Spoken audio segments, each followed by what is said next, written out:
आज हम पढ़ेंगे एस्टिग्मेटिज्म के बारे में। ठीक है जी, एस्टिग्मेटिज्म जो है हमारे पास ये क्या है, ये हमारे पास डिफेक्ट है या डिसऑर्डर है किस चीज़ की, आइज़ की। ठीक है जी, हम यहाँ मेंशन कर लेते हैं कि ये हमारे पास क्या है, ये हमारे पास डिसऑर्डर है किस चीज़ की, आइज़ की। ठीक है जी, अब इसमें हमारे पास जो है ये इसको हम एज सच कोई डिसऑर्डर इसलिए नहीं कहते कि जो फ्रंट सरफेस होता है हमारे पास आई का, वो क्या होता है, वो इवनली जो है, जिसे हम कहते हैं कि ये हमारे पास इवनली स्फेरिकल होता है। ठीक है जी, जैसे हमारी मोस्टली आइज की जो शेप होती है फ्रंट से, वो बेसिकली कैसी होती है, वो हमारे पास इवनली स्फेरिकल होती है। ठीक है जी, हम यहाँ लिख लेते हैं दैट इज स्फेरिकल। ठीक है जी, मतलब क्या है कि जो जैसे कि हम पिछली वीडियोस पढ़ चुके हैं, सॉरी जैसे कि हम पिछली वीडियोस में भी डिस्कस कर चुके हैं आइज के डिसऑर्डर के बारे में, वहां पे हम मोस्टली क्या कहते थे कि या तो आई के बॉल, जो आई का जो बॉल है, ठीक है जी, उसमें कोई फर्क आ जाए, उसके शेप में कोई स्ट्रक्चर आ जाए, या इमेज जो है वो रेटिना पे ना बन सके। ठीक है जी, तो मुख्तलिफ किस्म की डिसऑर्डर्स हमने पढ़ी थी। इसमें जो फ्रंट से जो हमारे पास आईज जो हैं वो क्या होती हैं, वो बिल्कुल क्लियर नजर आती हैं, बिल्कुल सही नजर आती हैं। ठीक है जी, उसके शेप में कोई चेंज नहीं होता।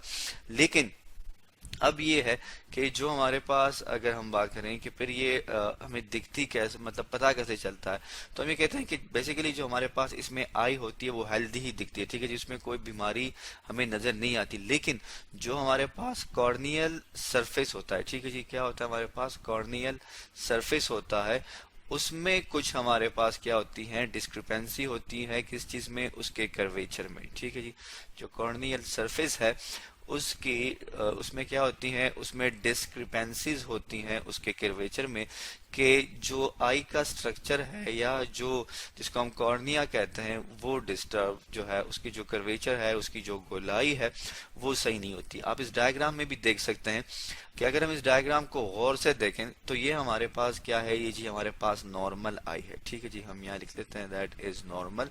अगर आप देखें तो हमारे पास ये जो पोर्शन है, ठीक है जी, ये इसको हम कहते हैं कॉर्निया। तो ये अगर हम देखें तो ये बिल्कुल सर्कल जो है, एक प्रॉपर सर्कल ये ड्रॉ होता है। ठीक है, लेकिन अगर हम इसमें आ जाए, जो कि हमारे पास क्या है, जो कि हमारे पास आई है डिसऑर्डर की, जिसका नाम क्या है, जिसका नाम है एस्टिग्मेटिज्म। ठीक है जी, एस्टिग्मेटिज्म की अगर हम बात करें तो आप देख सकते हैं कि कॉर्निया जो है उसकी जो शेप है वो चेंज हो गई है। ठीक है जी, बिल्कुल सर्कुलर नहीं रही बल्कि एलोंगेटेड से हो गई है। अब इसमें फिर जो पेशेंट होता है उसको हम ये कहते, उसके बारे में हम ये कहते हैं कि उसको हॉरिजेंटल लाइंस जो है, ठीक है जी, हॉरिजेंटल लाइन जो है वो क्लियरली दिखाई देती हैं। ठीक है जी, हम यहाँ पे मेंशन कर लेते हैं कि जो हमारे पास हॉरिजेंटल लाइंस जो होती हैं वो क्लियर दिखाई देती हैं। ठीक है जी, हम यहाँ लिख लेते हैं हॉरिजेंटल लाइन क्या होती है, हमें क्लियर दिखाई देती हैं। ठीक है जी, और जो वर्टिकल लाइंस होती हैं, ठीक है जी, जो हमारे पास क्या होती हैं, वर्टिकल लाइंस होती हैं, वो उसको क्लियर नहीं होती। ठीक है जी, तो वर्टिकल लाइन क्या होगी, नॉट क्लियर। ठीक है, दैट इज नॉट क्लियर। अब हॉरिजेंटल और वर्टिकल, लेट्स सपोज अगर हम यू लाइन ड्रॉ करें, ठीक है जी, ये हमारे पास एक लाइन है, ये हमारे पास क्या है, दैट इज वर्टिकल लाइन, और ये हमारे पास हॉरिजेंटल लाइन है। इसी तरह अगर हम इसको फर्दर मजीद एक जो है सॉर्ट ऑफ इसको ब्लॉक्स में डिवाइड कर दें यूं करके, तो ये जो है हमारे पास, ठीक है जी, that is known as a horizontal line, ये हमारे पास हॉरिजेंटल लाइन है। और ये जो है हमारे पास दैट इज वर्टिकल लाइन, या वर्टिकल इमेज भी आप इसे कह सकते हैं इन दोनों को। सो इस तरह का जो इमेज होगा जो कि हॉरिजेंटल लाइंस के इस प्रोपोर्शन में होगा, वो उसको क्लियर नजर आता है। ठीक है जी, और वर्टिकल जो है वो उसको क्लियर नजर नहीं आता। अब इसकी वजह क्या है, ये हम एक डायग्राम से समझ लेते हैं। ठीक है जी, अब ये जी हमारे पास एक डायग्राम आ गई, और हम इस डायग्राम से देखते हैं कि क्यों इस पेशेंट को जो है, जिसे हम कहते हैं दैट इज एस्टिग्मेटिक या एस्टिग्मेटिज्म, उसको क्यों दिखाई नहीं देता। तो ये जी हमारे पास एक नॉर्मल आई है, आप देख सकते हैं जब इसमें लाइट इंटर होती है तो जो इमेज जो है वो अपने पॉइंट ऑफ फोकस पे ही बन रहा है, जो कि हमारे पास क्या है, जो कि हमारे पास रेटिना है।